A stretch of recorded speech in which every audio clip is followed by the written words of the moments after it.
Good morning, we're making crockpot beef stew. I've got a tablespoon of olive oil going in a pot, and I'm gonna add about a tablespoon of flour to each of our little packages of stewing beef. This is like lean stewing beef. And then I'm just gonna mix it around and then fry off in batches the beef so they're golden on each side, and then put them in a crock pot. While we're browning off our beef, I'm gonna take some little potatoes and cut them into chunks. I like my stew with potatoes, and I don't put it over rice or mash because I just put the potatoes in, and then they taste like little gravy potatoes. They're very, very good. I'm gonna cut up a whole onion. We have a red onion in the cabinet, so I'm gonna do a red onion.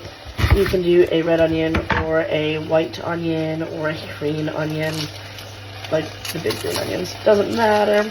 And I'm just gonna chop them into big chunks and add it to our crock pot with our potatoes. And as our meat's browning off, this just develops a lot of extra flavor, and then the flour is like good thickening. I am putting it over into our crock pot. I'm gonna peel and cut up some carrots. This is a Tesco carrot. These are the carrots I get at Asda, which feels really different, you know. Here's the Asda ones. They're so small compared to like the Tesco ones.